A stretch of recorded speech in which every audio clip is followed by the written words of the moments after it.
All right, let's get right into it. Paris 2026. Now, this isn't just a time and a place. It's bigger than that. What we're looking at is a psychological sequence that has already been put into motion, and it is running all around us right now. This isn't just about one single event. It's about a script, a ritual really, designed to capture the single most valuable resource on this planet, your attention. And when I say sequence, believe me, I mean it. This is a massive stage for a psychological operation that plays out every single day on your phone, on your screen, and inside your own mind. It's a system built to guide you, to influence your behavior, and frankly, to keep you locked right inside a loop. But today, we break that loop. To do that, we have to understand the operating system. It's called the FATE model, and it was mapped out with honestly stunning clarity by behavioral expert and former intelligence trainer Chase Hughes. These four levers, focus, authority, tribe, and emotion, they're the main entry points to the human mind. They aren't new. They're the ancient evolutionary triggers our ancestors used for survival, just weaponized at a massive scale. So in this breakdown, we are walking you through the entire operational matrix. Every single tactic. We're going to deconstruct exactly how these levers get pulled, how they create a cascade effect inside your brain, and most importantly, how you can hijack this entire system for yourself. You know, it's a simple question, but think about it. If you feel like you're caught in some kind of cycle, just scrolling through controlled rage, consuming content that leaves you feeling drained instead of energized, well, then you already know the machine is running. You feel its effects every single day. The real question is, are you ready to see the code behind it? The fact that you're still here tells me you already sense there's a deeper pattern playing out. You're ready to look behind the curtain. So let's get into it. It's time to see how the machine really works. Okay, so before we break down the matrix lever by lever, we have to understand the core mechanics. Now, like I said, Chase Hughes didn't invent these things. Evolution did. For 200,000 years, our very survival depended on instantly reading these unconscious signals. The attention economy just figured out how to turn them into weapons. So here they are, the four fundamental levers. First, you have focus, which is all about capturing your attention. Second, you have authority, which commands compliance. Third is tribe, which creates that intense social pressure and feeling of belonging. And finally, you have emotion. That's the fuel that overrides all logic and makes the whole system run.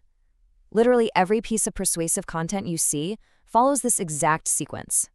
Now, layered right on top of FAT is what's called the PCP model.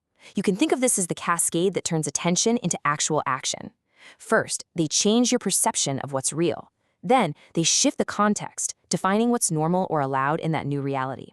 And once that context is shifted, it gives you identity-level permission to do something you normally wouldn't. I mean, think about it. A person isn't going to get naked in an office, right? But they will in a shower. It's the context that gives permission.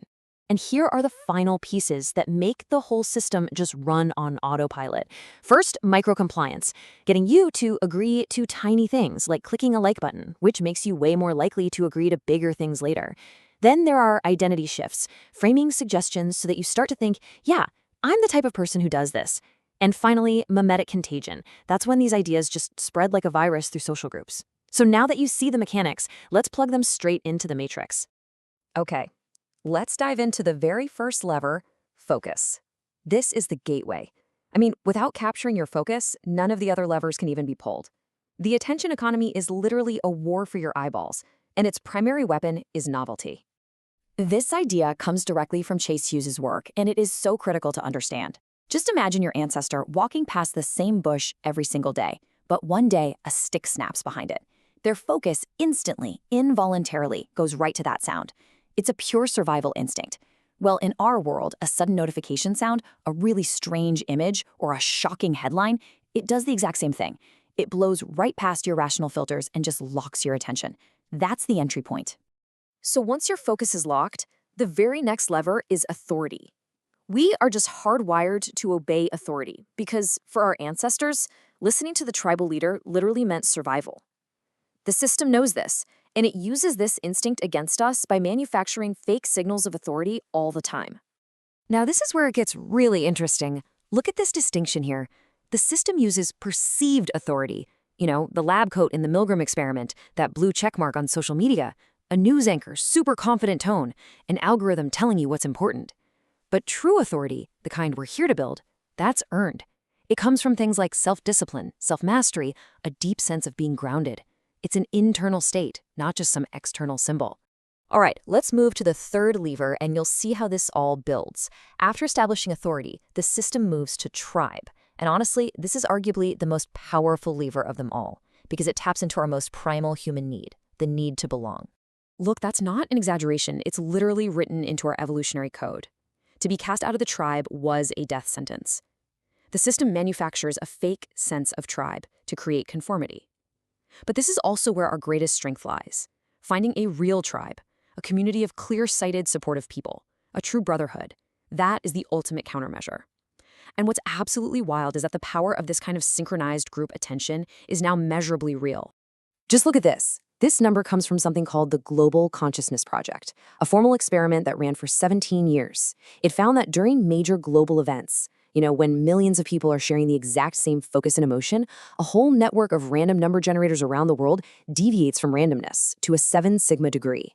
To put that in perspective for you, the odds of that happening by chance are about 1 in 3 trillion. This is statistical proof that our mass synchronized attention can have a physical effect on reality. And this right here brilliantly illustrates the FATE levers in action, but on a planetary scale. Take a look at this chart. The solid line, that's Google searches for corona. That's global focus and emotion all rolled into one. The dotted line is the deviation in that Global Consciousness Project data. Look at that. They track together almost perfectly. This isn't just some theory, people. This is the matrix, visualized with hard data. This is the measurable power of a global tribe all focused on one thing. And that brings us to the final lever, the fuel for the entire machine, emotion. Emotion just completely overrides logic. It tags our memories permanently. It is what drives us to act. See, the system's goal is to keep you in a state of agitation, a controlled rage loop. Why? It's simple. Because rage keeps you scrolling, it keeps you clicking, it keeps you engaged, it keeps you consuming. The hijack, our countermove, is what some call the great work. Taking that raw emotional energy and consciously transmuting it. You're not suppressing it, you're channeling it from mindless reaction into focused discipline creation. So we've deconstructed the machine, we have seen the levers, we've seen the cascade models, and we've seen the data that proves this whole thing is real. So now for the most important part, the counter ritual, how we take back control. This is the key takeaway right here. These tools are neutral. FATE is just an operating manual for the human brain. Yeah, it can be used for control or it can be used for liberation and self-mastery. They've shown us their playbook. Now we make it ours. This is our declaration. Step 1, reclaim focus. Be ruthless about your inputs. Remember, what you consume consumes you. Step 2, build authority. Not the fake kind, but true self-mastery through discipline. It starts with simple stuff. Make your bed, pay your bills on time, master your own life. Step 3, forge the tribe. Find the others, the real ones who will support your growth. And step 4, transmute emotion. Turn their fuel into your fire. You've seen the breakdown. You've been given the keys to the machine. You now see the thread that connects the attention economy, our own evolutionary psychology, and the path to reclaiming your sovereignty. The only question left is, what are you going to build with it?